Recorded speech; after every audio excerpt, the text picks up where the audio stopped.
Hello friends, welcome to my YouTube channel economics special. आज हम BA first semester micro economics में बात करेंगे, जहाँ पर आज हम लोग इकोनॉमिक्स और इकोनॉमी को समझेंगे। मोस्टली ये कन्फ्यूज़न रहता है कि इकोनॉमिक्स और इकोनॉमी एक ही है, पर ये ऐसा नहीं है। इकोनॉमिक्स और इकोनॉमी में बहुत ही माइनर डिफरेंस है। तो चलिए आज वीडियो स्टार्ट करते हैं और समझते हैं कि इकोनॉमिक्स और इकोनॉमी में क्या अंतर है। ये क्वेश्चन इम्पॉर्टेंट है, आपके एग्ज़ाम पर्पज़ में भी पूछा जा सकता है, तो आप लोग ध्यान से पढ़िएगा। सबसे पहले बात करते हैं इकोनॉमिक्स किसे कहते हैं।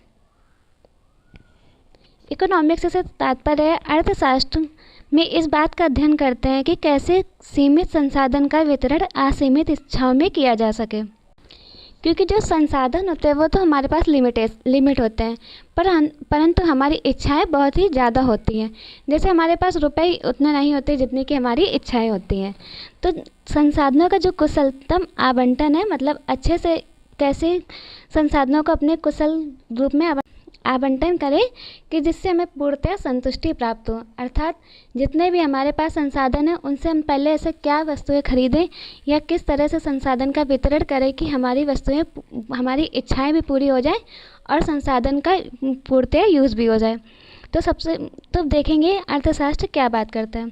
अर्थशास्त्र एक ऐसा विज्ञान है, हो सकता है अर्थशास्त्र की परिभाषा भी अलग से पूछ ली जाए, क्योंकि ये फर्स्ट यूनिट का टॉपिक है, तो मोस्टली क्वेश्चन आ सकता है, जो शॉर्ट क्वेश्चन आते हैं उसमें से। तो चलिए बात करते हैं अर्थशास्त्र किसे कहते हैं। अर्थशास्त्र क्या है। ब्रिटेन के प्रसिद्ध अर्थशास्त्री लॉर्ड रॉबिन्सन, इन्होंने जो डिफिनेशन दी है वो सबसे ज़्यादा इम्पॉर्टेंट है। तो अगर पेपर में लिखना हो तो आप लोग इसी डिफिनेशन को लिख कर आइएगा। इन्होंने अपनी पुस्तक में बताया था कि इनकी पुस्तक का नाम है nature and significance of economics science. इन्होंने इसमें अपनी परिभाषा दी थी, जिनके अनुसार माना गया है अर्थशास्त्र वह विज्ञान है जो अनेक उद्देश्यों और वैकल्पिक उपयोग वाले दुर्लभ साधनों के संबंध में मानव व्यवहार को दर्शाता है, मानव व्यवहार का अध्ययन करता है। अर्थात तात्पर्य हुआ इससे कि जो अर्थशास्त्र है उसमें जो उद्देश्य हैं, लोगों के पर्पस है और वैकल्पिक उपयोग है। जैसे कि हमारे पास मान लीजिए कोई खेत पड़ा हुआ है, तो उसमें हम लोग एक साथ दो फसल का यूज़ तो कर नहीं सकते, या तो उस टाइम पर धान या गेहूँ किसी एक ही फसल के उपज कर सकते हैं, मतलब उसका उत्पादन किया जा सकता है। तो इसी तरह से बताया गया उद्देश्य जो मतलब कि जिसमें जो किसान देखेंगे जिसमें उनको ज़्यादा प्रॉफिट होगा वह उस फसल का उत्पादन करेंगे, जिस तरह से उनकी भूमि होगी। तो उन्होंने बताया है कि अर्थशास्त्र वह विज्ञान है जो अनेक उद्देश्यों और वैकल्पिक उपयोगों वाले दुर्लभ साधनों के संबंध में मानव व्यवहार का अध्ययन करता है। मतलब यह मानव के व्यवहार का अध्ययन करता है कि वह कैसे जो लिमिट रिसोर्सेस हैं उनका कैसे अनलिमिटेड वांट्स पे अपना डिस्ट्रीब्यूट करते हैं। जैसे कि सीमित संसाधनों में कैसे वह असीमित इच्छाओं में अपनी पूर्ति करते हैं। ये परिभाषा इंपॉर्टेंट है, आप एग्जैक्ट लिख कर आ सकते हैं। तो अब बात करेंगे अर्थव्यवस्था किसे कहते हैं।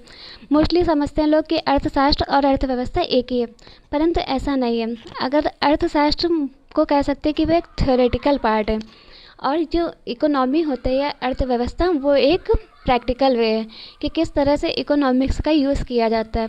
इकोनॉमिक्स में बताया जाता है कि लोग कैसे मतलब अपनी अध्ययन इकोनॉमिक्स में बताते हैं कि किस तरह से साधनों का वितरण किया जाता है, और जो इकोनॉमी होती है अर्थव्यवस्था, उसमें देश की अर्थव्यवस्था कैसे चलती है इस बात का अध्ययन किया जाता है। मतलब एक तरह से बोल सकते हैं ये प्रैक्टिकल वे है।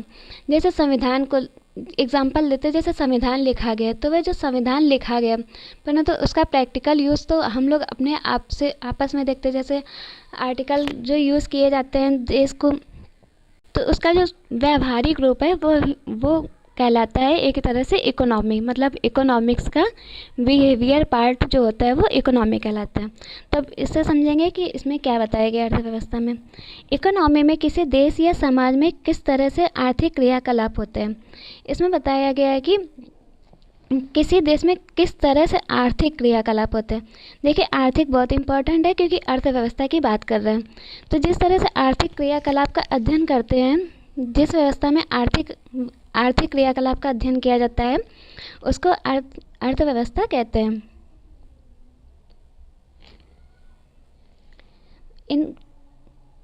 इन बातों में शामिल किया जाता है कि किस किस तरह से देश की अर्थव्यवस्था कार्य कर रही।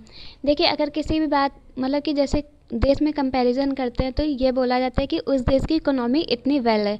ये नहीं बोलते कि उस देश की इकोनॉमिक्स इतनी वेल है। मतलब जो अर्थशास्त्र है वो एक तरह से शास्त्र है, किताबी लैंग्वेज है, परंतु जो व्यवस्था है वो हम लोग आपस में देखते हैं किस तरह से लागू होती है। तो इकोनॉमिक्स का बिहेवियरल यूज़ है, मतलब किस तरह से उसका व्यवहारिक यूज़ करते हैं। आप देखेंगे आर्थिक क्रियाएं कौन कौन सी हैं। देखिए, सारे कॉन्सेप्ट इंपॉर्टेंट है तो आप लोग लास्ट तक वीडियो में ज़रूर बने रहिएगा। इसमें बात करेंगे आर्थिक क्रियाएं कौन कौन सी होती हैं। इसमें सबसे पहले आता है उत्पादन, फिर वितरण और उसके बाद उपभोग।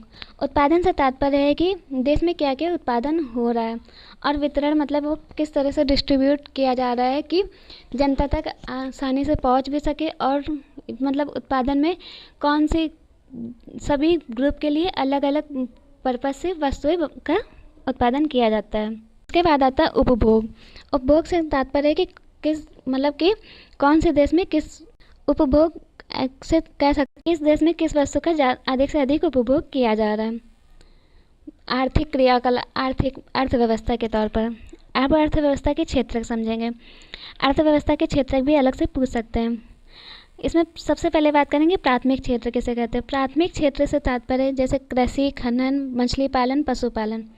आप लोग प्राथमिक क्षेत्र को रिलेट कर सकते हैं जैसे पुराने टाइम के, और मोस्टली गांव में भी आज तक अभी यही काम होते हैं। जैसे भारत में भी ज़्यादा कृषि पर ही मतलब किसान वर्ग ज़्यादा है। कृषि, खनन, मछली पालन, पशुपालन। जैसे कृषि होती है, जैसे जो खेती होती है, खेती हो गई, मछली पालन हो गया, ये सब प्राथमिक क्षेत्र में आते हैं। उसके बाद बात करेंगे द्वितीय क्षेत्र में। द्वितीय क्षेत्र में बात की जाती है विनिर्माण क्षेत्र का। विनिर्माण क्षेत्र से तात्पर्य है जैसे किसी वस्तु का उत्पादन करना, किसी वस्तु को बनाना, कच्चे माल को अंतिम माल में परिवर्तित करना। कच्चा माल जैसे ऊन हो गया, ऊन से जब हम लोग स्वेटर बनाते हैं तो वो एक तरह से द्वितीय क्षेत्र में आ जाता है। जैसे लकड़ी से फर्नीचर बनाना इत्यादि। उसके बाद बात करेंगे तृतीय क्षेत्र। 3 क्षेत्र होते हैं अर्थव्यवस्था में, प्राथमिक, द्वितीयक, तृतीयक। तृतीय क्षेत्र में होता है सेवा प्रदान करने वाले क्षेत्र, जैसे परिवहन, बैंकिंग इत्यादि। जो हाई प्रोफाइल जॉब होती हैं वो सभी तृतीय क्षेत्र में ही आती हैं। जैसे सेवा प्रदान जो सेवा प्रदान करते हैं, जैसे बैंकिंग, जो बैंक व्यवस्था है वो भी हम लोगों को एक तरह से सेवा प्रदान करती है। जैसे हम लोग अपना कुछ अमाउंट वगैरह जमा करते हैं, उसके बाद वो अगर लोन लेना होगा तो लोन देते हैं, इस तरह से वो लोग सेवा देते हैं। तो अगर बात करेंगे तो इकोनॉमी में सबसे ज़्यादा जो रहता है, सबसे ज़्यादा जिसके थ्रू जीडीपी बढ़ती है वो वह होता है तृतीय क्षेत्र। जिस देश में ये तृतीय क्षेत्र से मतलब जिस देश में तृतीय क्षेत्र के वर्ग ज़्यादा होंगे, जैसे जो वर्ग तृतीय क्षेत्र में ज़्यादा कार्य कर रहे होंगे, वह देश से उस देश की जीडीपी ज़्यादा होती है। अब बात करेंगे अर्थव्यवस्था के प्रकार। अर्थव्यवस्था में 3 प्रकार होते हैं, पूंजीवादी अर्थव्यवस्था और समाजवादी अर्थव्यवस्था, और इन्हीं दोनों को मिलाकर मिश्रित अर्थव्यवस्था बनाई गई है। तो अब इनको डिटेल में समझेंगे। पूंजीवादी अर्थव्यवस्था से एक प्राइवेट सेक्टर से ले सकते हैं। प्रत्येक व्यक्ति अपने लाभ को अधिकतम करने के लिए कार्य करते हैं। अधिकतम भूमिका निजी क्षेत्र की होती है। पूंजीवादी अर्थव्यवस्था में मोस्टली लोग अपने केवल लाभ को अधिकतम करने के लिए ही कार्य करते हैं। उनका मेन पर्पस होता है कि वह किसी तरह से अपना लाभ अधिकतम करें। जैसे आप लोगों ने देखा होगा प्राइवेट सेक्टर में इसी वजह से महंगाई ज़्यादा रहती है, क्योंकि वह लोग अपने प्रॉफिट के लिए ज़्यादा काम करते हैं, ना कि सोशल वेलफेयर के लिए। उसमें अधिकतम जो भूमिका होती है वह निजी क्षेत्र की होती है।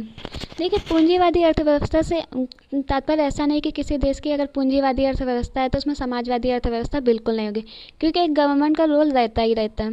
परंतु पूंजीवादी अर्थव्यवस्था से तात्पर्य हो जाएगा कि जैसे मैक्सिमम रोल जो होता है वो प्राइवेट का होता है और बहुत ही मिनिमम रोल होता है गवर्नमेंट का। तो इसको पूंजीवादी अर्थव्यवस्था कहते हैं, जिसमें लोग अपने प्रॉफिट के लिए कार्य करते हैं। इसमें जो मेन निजी भूमिका जो होती है वो सबसे ज़्यादा रोल निजी सेक्टर प्रोवाइड करते हैं। इसमें प्रतिस्पर्धा भी ज़्यादा होगी, क्योंकि अगर प्राइवेट में लोग अपने प्रॉफिट के लिए कार्य करेंगे तो उसमें प्रतिस्पर्धा कॉमन सी बात है। जैसे मान लीजिए एग्जांपल लेते हैं 2 दुकानों का। तो उसमें प्रतिस्पर्धा रहती है कि कौन कितना मतलब माल अच्छे से बेच सकता है, कौन कितना ज़्यादा प्रॉफिट अर्न कर सकता है, इसी टाइप की। परंतु इसमें खास इसकी अच्छी बात होती है कि इसमें वस्तु की गुणवत्ता अच्छी होती है, बहुत ही अच्छी क्वालिटी की वस्तुएं मिलती हैं। जैसे गवर्नमेंट और प्राइवेट की बात करें, आप लोगों ने प्राइवेट हॉस्पिटल में देखा होगा, वहाँ की व्यवस्थाएं बहुत ही अच्छी रहती हैं। तो इस तरह से बात कर सकते हैं, वस्तु की गुणवत्ता अच्छी होती है। इसमें मोस्टली काउंट किया जाता है यूएस और ब्रिटिश स्टेट को, जैसे अमेरिका हो गया, इन सब देशों को पूंजीवादी अर्थव्यवस्था में शामिल किया जाता है। उसके बाद बात करेंगे समाजवादी अर्थव्यवस्था। समाजवादी अर्थव्यवस्था का मुख्य जो पर्पस होता है वह होता है सामाजिक कल्याण। इसमें समाज के लिए कल्याण निहित रहता है। इनका मेन पर्पस होता है कि उनकी जनता को अधिकतम प्रॉफिट हो, मतलब उनकी जनता का कल्याण हो। इसमें कल्याण शामिल रहता है, सामाजिक कल्याण। सरकार का पूर्ण हस्तक्षेप रहता है। सार्वजनिक स्वामित्व रहता है, मतलब कि सभी जनता का अधिकार रहता है। केंद्रीय समस्या का समाधान सरकार के हाथों में होता है। जैसे यहाँ पर जो भी समस्याएं होंगी, अभी केंद्रीय समस्याओं को आगे और डिटेल में समझेंगे। जो केंद्रीय समस्याओं का समाधान होता है वह मोस्टली सरकार के हाथों में ही होता है। तो समाजवादी अर्थव्यवस्था से तात्पर्य है कल्याण का। आप लोग कंफ्यूज मत होइएगा, समाजवादी से तात्पर्य है सामाजिक कल्याण, समाज और सामाजिक कल्याण। और पूंजीवादी जो है वो प्राइवेट से है, मतलब निजी क्षेत्र से। अब इसके बाद बात करेंगे मिश्रित अर्थव्यवस्था की।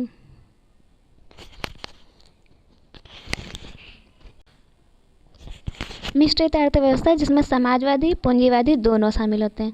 इसमें समाजवादी का भी उतना ही रोल रहता है और पूंजीवादी का भी उतना ही। भारत को मिश्रित अर्थव्यवस्था में काउंट किया जाता है,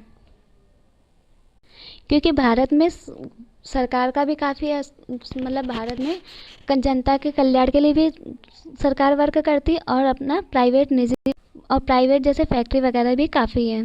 तो इस वजह से भारत को मिश्रित अर्थव्यवस्था में बात करते हैं। अब बात करेंगे अर्थव्यवस्था का विषय, अर्थशास्त्र का विषय क्षेत्र। अर्थशास्त्र के विषय क्षेत्र क्या क्या है ये भी देखेंगे। इसका डिफरेंस भी हम लोग समझेंगे कि क्या है। हो सकता है कि अलग से पूछ लें, माइक्रो इकोनॉमिक्स और मैक्रो इकोनॉमिक्स में क्या अंतर है। तो माइक्रो अर्थशास्त्र का जो विषय क्षेत्र है वो दो है, माइक्रो इकोनॉमिक्स और मैक्रो इकोनॉमिक्स।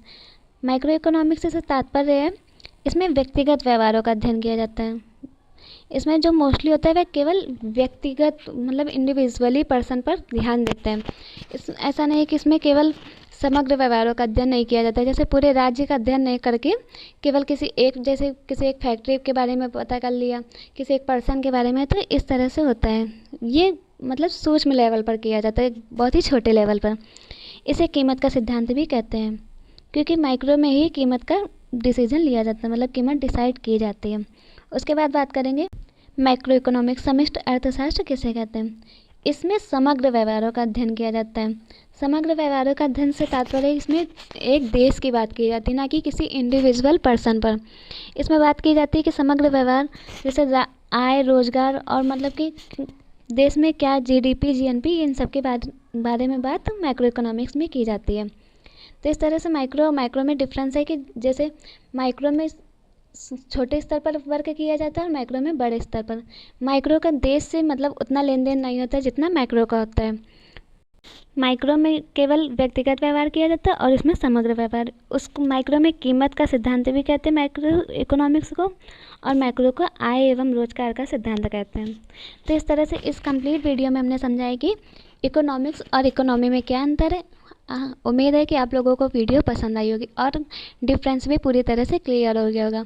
स्कोप समझेंगे इकोनॉमिक्स के क्या क्या स्कोप हैं, और क्षेत्र भी समझे हैं, और मैक्रो इकोनॉमिक्स को भी डिटेल में समझें। अगर वीडियो पसंद आई हो तो लाइक ज़रूर करिएगा, चैनल को सब्सक्राइब करिएगा, और बीए से रिलेटेड आपको सारे वीडियो यहाँ पर इकोनॉमिक्स के मिलेंगे। और आपको किसी भी वीडियो की नीड हो तो आप कमेंट में ज़रूर बताइएगा। अगर चैनल पर वीडियो पसंद आई हो तो लाइक करिएगा। Thank you.